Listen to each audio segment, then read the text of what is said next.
One moment. In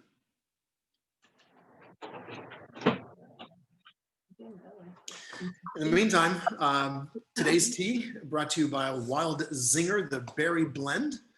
I am having it iced today, so a lovely, refreshing way to have my tea. And there we are, streaming live. Okay, let us take a look at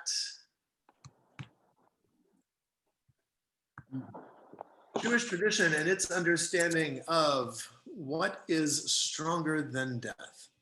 Our presentation for today, as we take a look at our final topic leading us into the high holidays.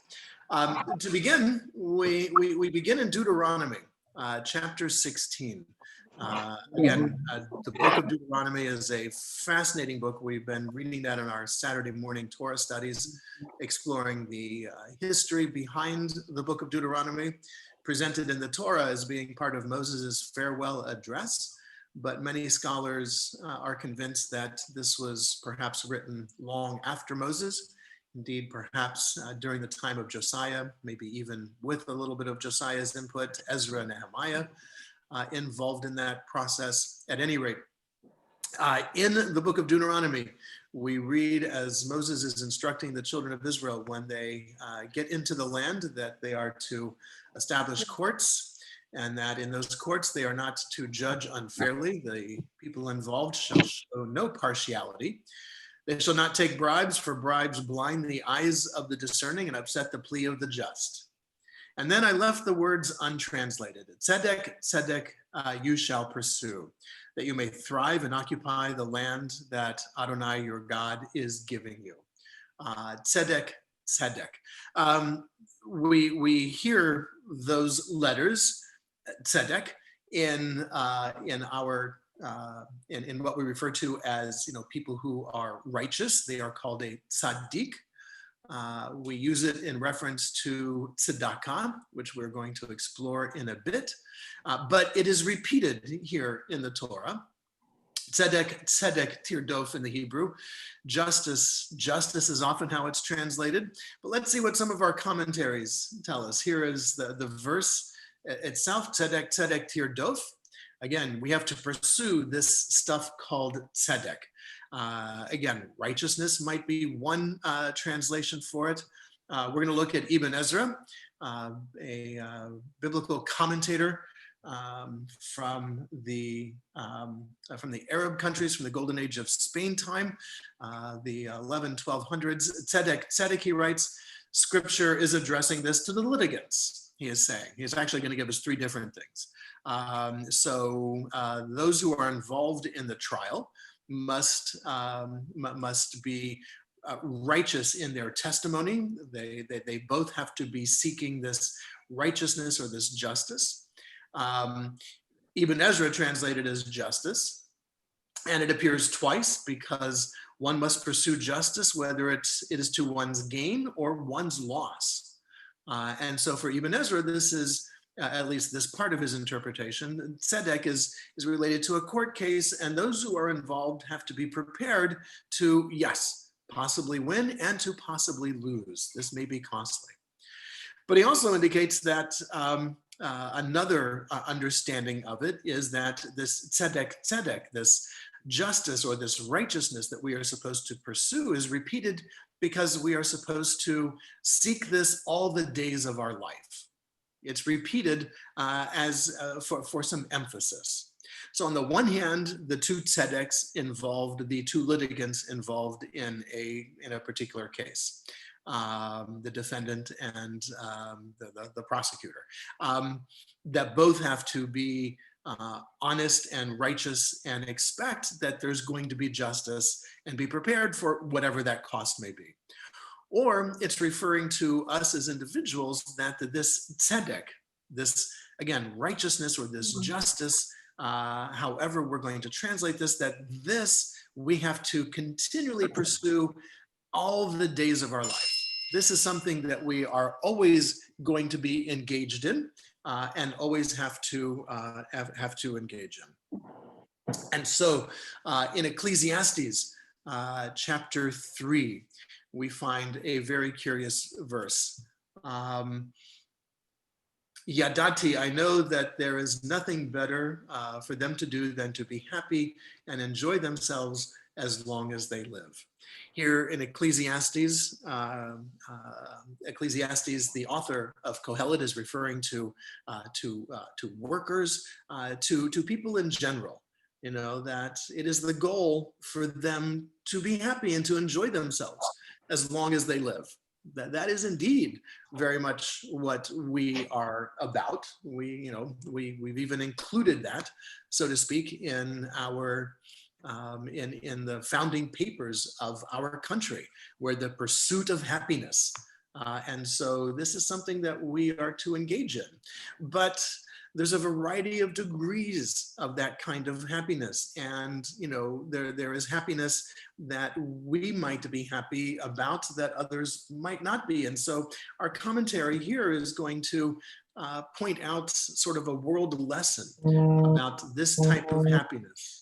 Mitzudat David is commentary here on Ecclesiastes, and the author is going to try to explore this. I know, because the verse begins with Yadati, I know. Well, how does somebody know? Well, somebody knows because they have learned it, or they have observed it, or they have, been able to intuit it in some fashion. And so with the opening of that phrase, Yadati, the author of Mitzudat David is saying, this has been something that the writer of Kohelet has observed and has found to be the way of the world. So, that there is no person that is better or more praiseworthy among people than those whose way is to be happy and to do good with kindness and tzedakah while alive. And so the emphasis here on happiness, as far as Mitzudat David is concerned, is that the goal is to bring about happiness not only in yourself, but in others as well. One moment, have somebody who's having trouble getting on. That was emailed.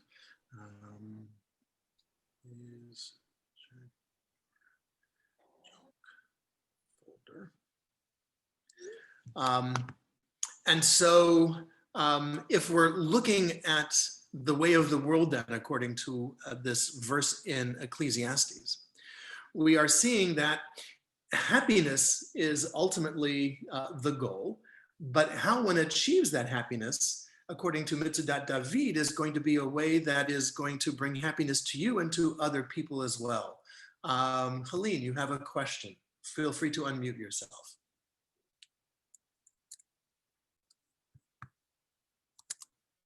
Nope. Nope, I don't have a question. Oh, okay, sorry. I saw that your hand was raised. So Mitzudat David then understands that this happiness has to go both ways, which certainly makes common sense to us. Somebody might get pleasure from teasing other people. That's great for you, the teaser, but it's certainly not very happy for the teasee. And so trying to find this way of balance that balances our desire for happiness by also bringing happiness to others. So it's not only about our own personal happiness, but the things that we're supposed to do, that we are able to do, that can bring happiness to others. To do good, that certainly brings happiness to ourselves and to other people. To be kind, that likewise. And then comes tzedakah. And tzedakah is related heavily to the word that we started our whole study with, tzedek.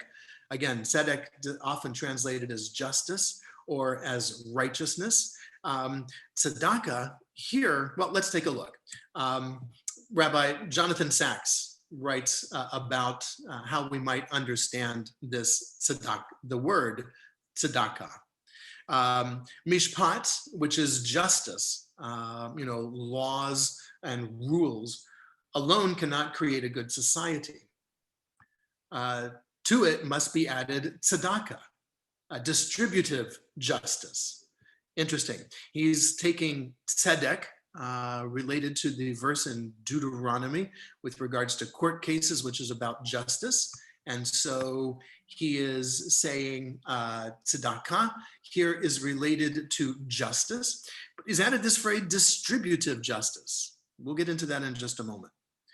One can imagine a society which fastidiously observes the rule of law and yet contains so much inequality that wealth is concentrated into the hands of a few, and many are left without the most basic requirements of dignified existence.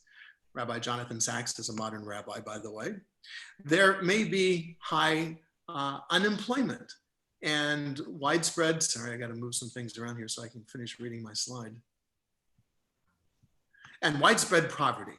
Some may live in palaces while others go homeless. That is not the kind of order that the Torah contemplates. There must be justice not only in how the law is applied, but also in how the means of existence, wealth as God's blessings, are distributed. That is tzedakah. Tzedakah cannot be translated because it joins together two concepts that in other languages are opposites, namely charity and justice. So these are indeed the two parts of the word tzedek, charity and justice. Suppose, for example, Rabbi Sachs writes, that I give someone $100. Either that person is entitled to it or he is not.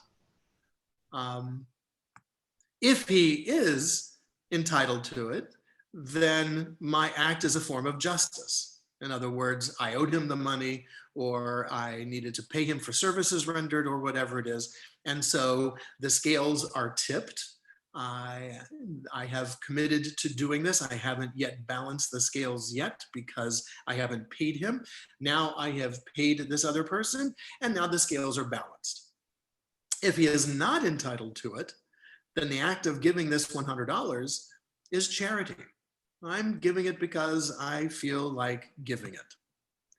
In English, as with the Latin terms caritas and justitia, a gesture of charity cannot be an act of justice, nor can an act of justice be described as charity. Tzedakah is therefore an unusual term because it means both. It arises from the theology of Judaism, which insists on the difference between possession and ownership. Ultimately, all things are owned by God, creator of the world. What we possess, we do not own. We merely hold it in trust for God. The clearest example is the provision in Leviticus. The land must not be sold permanently because the land is mine. You are merely strangers and temporary residents in relation to me. From Leviticus chapter 25, this verse is related to the whole Jubilee and sabbatical years, where even the land gets a day of rest and even the land becomes free because we really don't own it. We are just temporary residents on the land at this time. And so tzedek from Deuteronomy means this justice. Tzedakah we often translate as charity, but Rabbi Sachs notes that that's not the right term for tzedakah, because tzedakah brings together these two divergent ideas. Charity implies that I can opt out of it if I choose to. If I'm not feeling charitable, I don't have to give. Whereas tzedakah is more forceful than charity. It is part of this justice. Flo, you've got your hand raised. I did. At what point, Rabbi, did the term tzedakah really turn towards giving to charity and lose the meaning of justice? Because it does not seem as though that part of that word has been emphasized since I don't know when. Right. No, you are quite correct, Flo. That has happened in modern times. Back in the day when we lived within our own segregated communities, as were imposed and enforced upon us by an intolerant Christian Europe, and we were forced to live in ghettos. And our interactions with the broader community was much, much restricted. The idea of tzedakah as being justice and obligatory was what was more the meaning of the word in that day, because we were living isolated, and thus the Jewish values were the ones that we interacted with the most. Charity as a voluntary kind of thing is not Jewish. And it comes from our interaction with other cultures, which have helped to which have either helped to erode the meaning of that word or helped us redefine the meaning of the word tzedek. So it's been in the last 200 years. And so we're laying the groundwork here with this trying to understand tzedek, a double imperative within our scripture, and moving that beyond a court setting, which is, how our rabbis operate with scripture. They don't just leave things there to be only confined to one possible area, but rather to see what can we learn about this and what should we apply in other areas of our lives. So the phrase that we repeatedly find in the book of Numbers and Leviticus is, "Do not boil a kid in its mother's milk." We took a look at that at one of our other Tea on Tuesdays, as to understand that to mean perhaps not the prohibition of mixing milk and meat, but rather the idea of killing an animal that is still nursing from its mom, from the mother animal. That's such an animal still deserves a little bit of its life before we take it away and turn it into our dinner. So so the rabbis, however, decide to apply that in many areas of our lives, and not only with regards to how we treat animals, but again, it becomes the separation of milk and meat and separate dishes, and on it goes.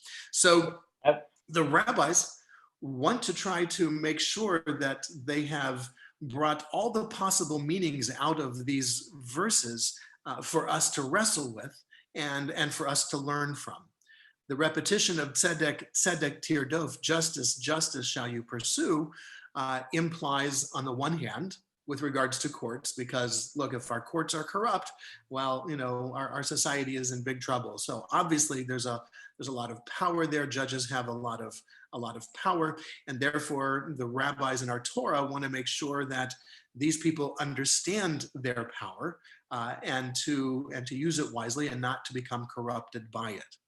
But the rabbis apply tzedek in other areas, and now what we're getting into is the idea of tzedek being this distributive justice, an economic kind of justice through the word tzedakah, which brings up the question about poor. And sorry, here we go. So in Leviticus chapter 25, that there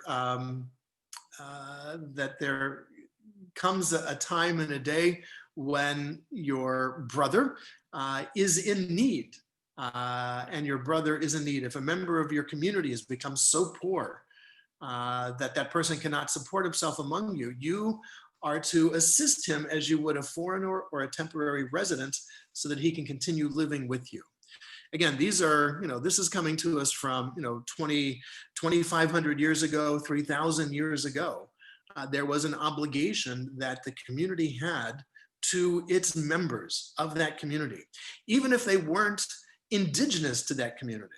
So you have somebody who is a foreigner traveling amongst you, a stranger who is sojourning with you, who has no means of supporting himself. The community has already set up institutions to help provide for such people.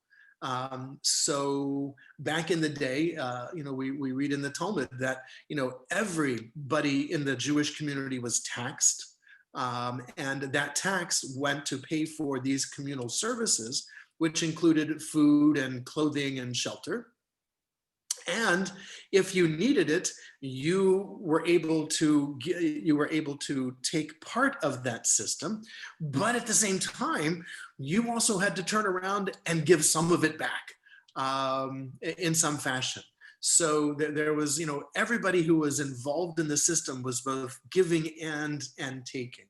And it is a Torah obligation. This is a biblical obligation upon the community that we have to find ways to help support those who are poor, because within Judaism, it is understood that that the poor are always going to be with us.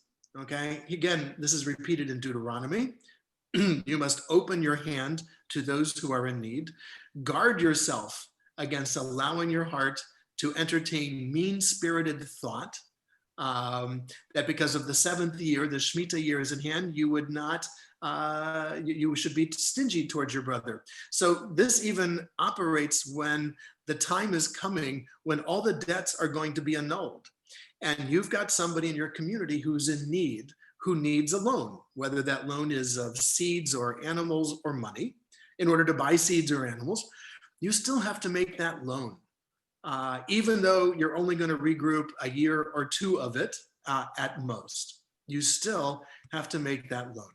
Tzedek tirdof, this justice shall you pursue. It's applying to both sides of the equation.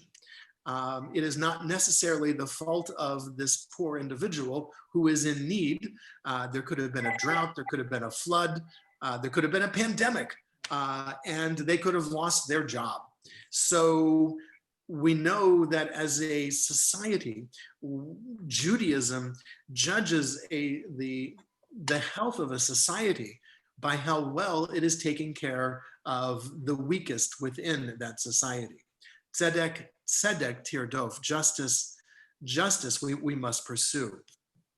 Now, Maimonides, taking this idea of tzedek as tzedakah, that this is an economic justice, so that on the one hand, tzedek, on the other hand, tzedek. So on the one hand, the rich are certainly entitled to be rich. There's no question about that within Judaism. But because there are poor people, those who are able to do more are, within a Jewish understanding, expected to do more because they've got more to do with, as opposed to the prosperity theology, which is nothing short of just being selfish and greed, and a justification for selfishness and greed that says, God has blessed you with this wealth and therefore it's yours to do with as you please. Judaism understands that wealth is indeed part of God's blessings, but because you might have wealth, you have, with great wealth comes great responsibility, if I might paraphrase Stan Lee.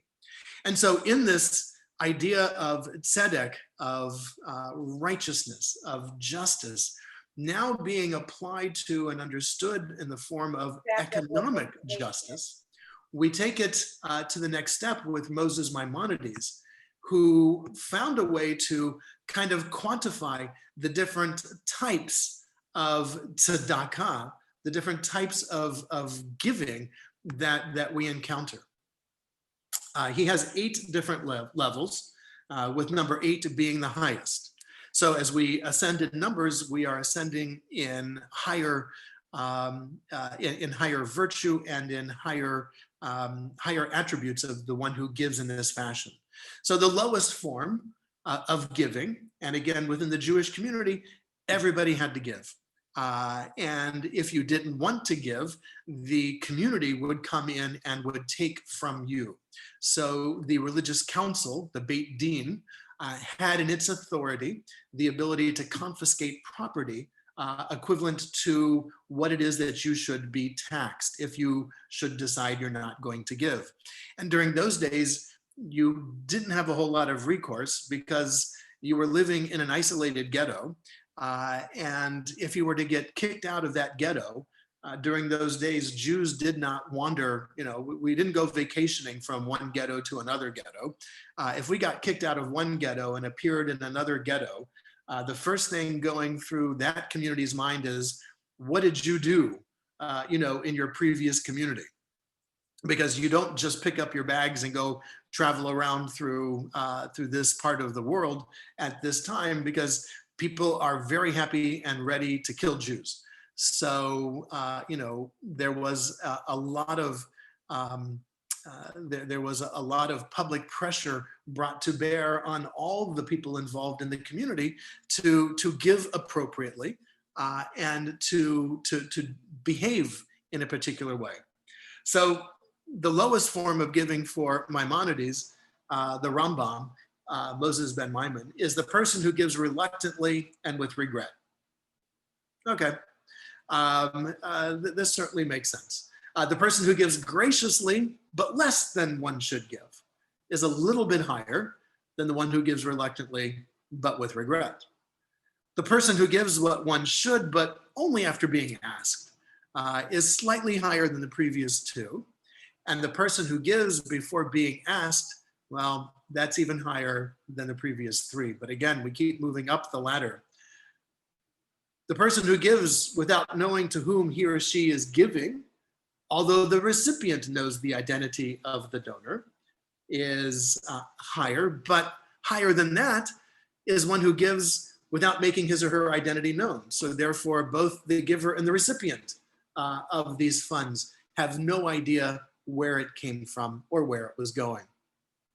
Higher than that is the person who gives without knowing to whom he or she is giving, and the recipient does not know from whom he or she gives, which is kind of like number 6, but not exactly, because the person can give directly to somebody but still remain anonymous. So in number 6, the person who's doing the giving might very well know the recipient, but the recipient doesn't know who the giver is.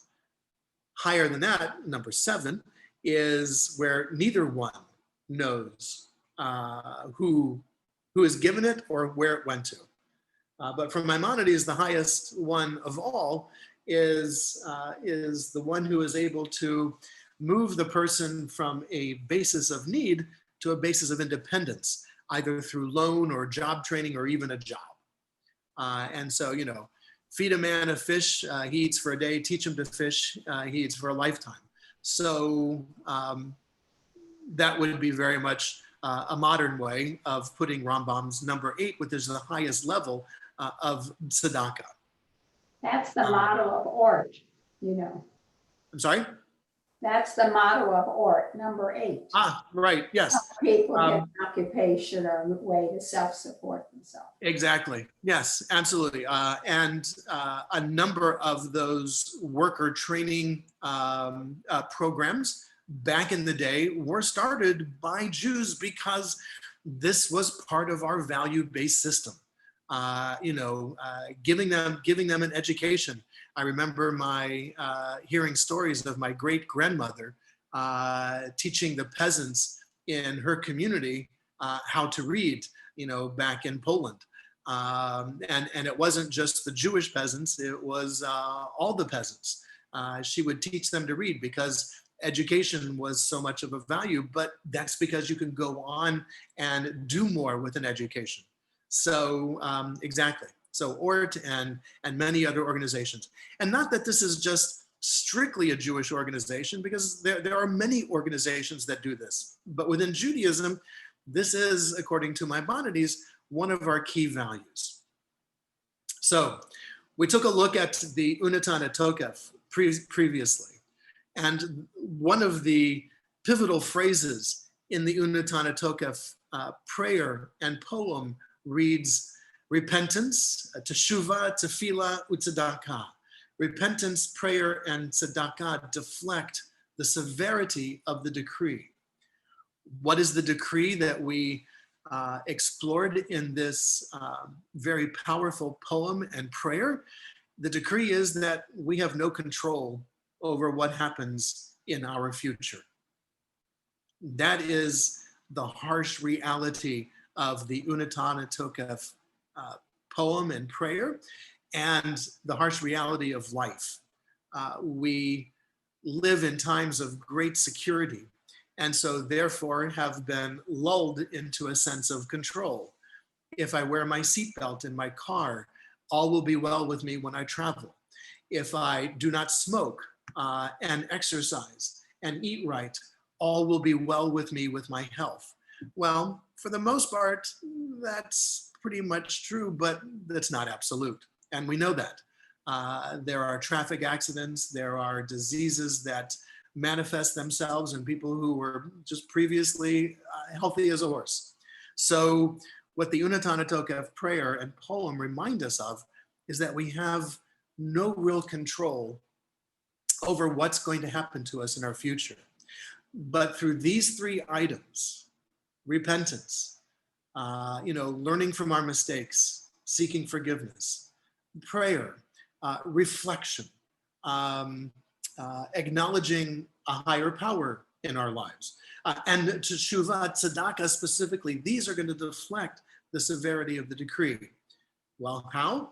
Well, according to Proverbs, it is tzedakah that saves one from death. What is more powerful than death? It is tzedakah. And why is tzedakah more powerful than death? Well, all we have to do is look at a number of foundations that have been founded by people who are now long since dead. The Susan G. Komen was, of course, named after Susan G. Komen of Peoria, Illinois, a native who was diagnosed with breast cancer at the age of 33 and died at the age of 36. The foundation was started to help speed research. The Elizabeth Glasser Pediatric AIDS Foundation. This is a very tragic story. Her husband was TV star Paul Michael Glasser of the TV Starsky and Hutch fame and other movies as well. Well, Elizabeth had contracted HIV through a blood transfusion back in the early 80s before we were fully cognizant of HIV and the need to be sure to screen blood. Not only did she, but her children also contracted the disease and they both died. So here a foundation was started. The Fisher House Foundation was started by Zachary and Elizabeth Fisher. Zachary Fisher was a philanthropist who built the first house in Bethesda, Maryland in 1990. He died in 1999 and the foundation now runs 45 homes near military hospitals to allow military families to give them a home to stay in when loved ones are in the VA.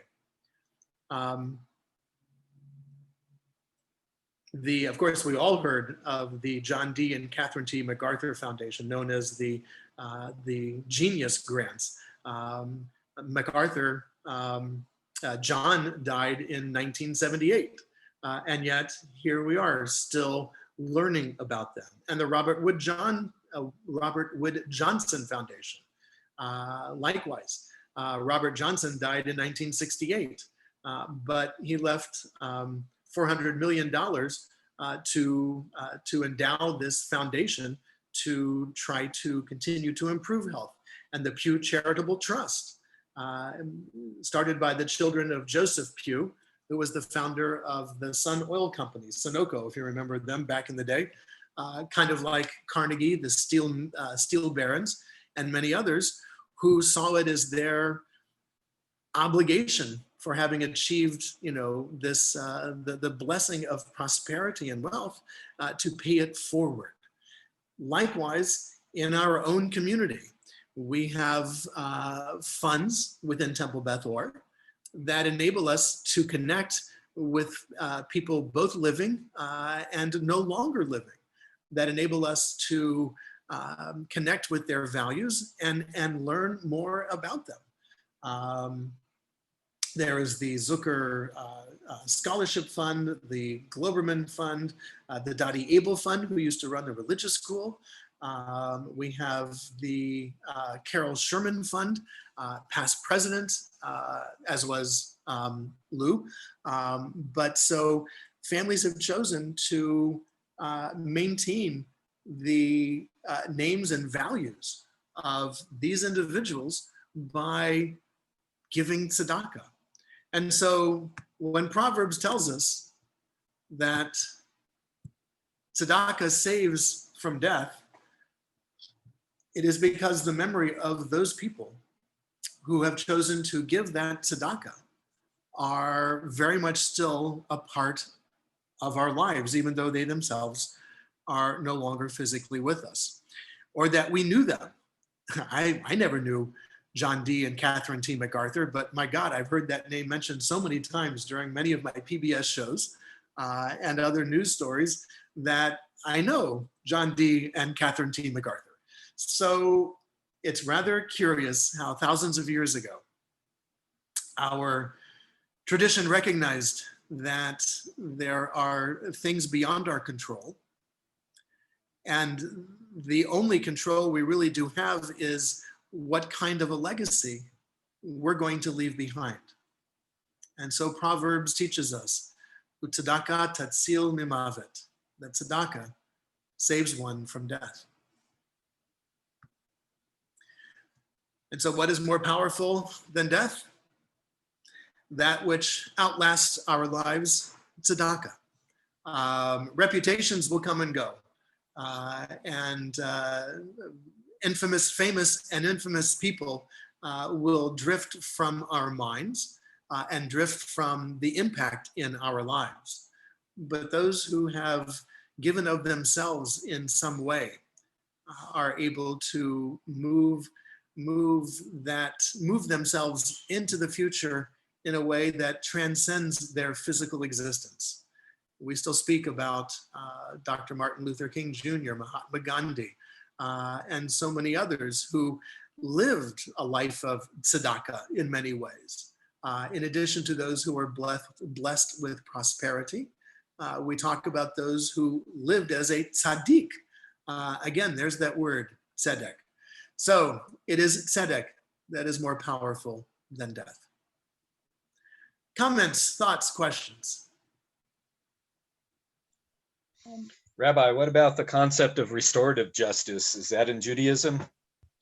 That is definitely part of tzedakah. Distributive justice, restorative justice. That is definitely part of it. Of course, we get, the devil is in the details, as they say, and that becomes the big area of issues. How do we implement restorative justice? For the victims of the Shoah, of the Holocaust, it was through reparations paid by Germany and by German companies who benefited from that forced labor and from confiscation of properties. And so, that is one area where Judaism has certainly seen the practical effects of a degree of restorative justice. Yes, it's not going to bring our loved ones back, and it's not going to erase the pain and the suffering, but it is going to, again, balance those scales a little more.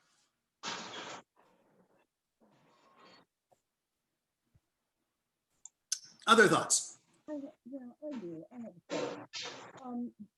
This entire concept. So we've explored several different themes related to the holiday of Rosh Hashanah and these days of awe.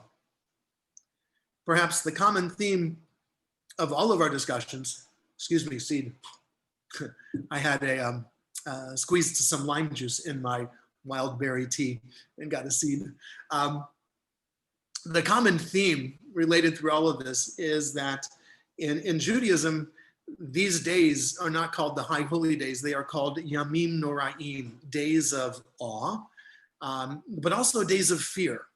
The Hebrew word for awe, yireh, connotes both awe, like, oh, wow, but also a little bit of fear, kind of like standing on the edge of the rim of the Grand Canyon. As you take in the majestic view and the depth of the Grand Canyon, there is both the awe of the sight of what you're seeing, and then comes that tingling in the legs or in the back of the knees as you're looking over the edge and realizing just how dangerous that is. That is the Hebrew connotation of the word awe. It is awe, and at the same time, with a little smattering of fear thrown into it. Because at the heart of these Holy Day services is our confrontation with our mortality. On Rosh Hashanah, we know that we have made it through the past year, and we acknowledge that we don't know what's going to happen in the year ahead. During these days, especially on Yom Kippur, with the Yizkor service, we acknowledge and name those who are no longer with us. Some of them having died within the past year. And so we confront our mortality with these days of awe, which is both awesome and terrifying at the same time. Much of the liturgy has been written to try to tune us in to those themes, the themes of our truly lack of control over our future, and that the only control we do have is how we respond and how we react to whatever the future brings.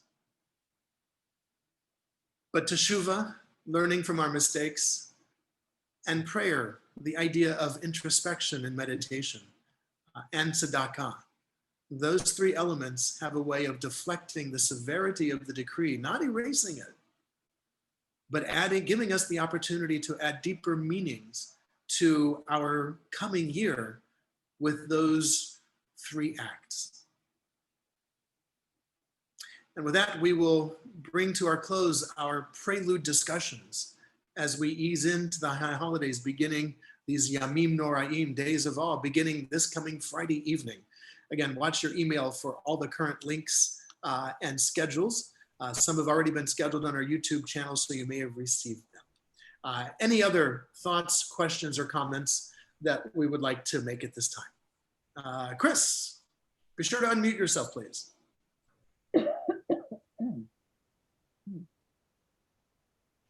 I just wanted to say that was about the fastest, most fascinating 55 minutes I've been through in a long time. Thank you. Well, thank you very much, Chris. Thank you. I hope you have enjoyed these sessions.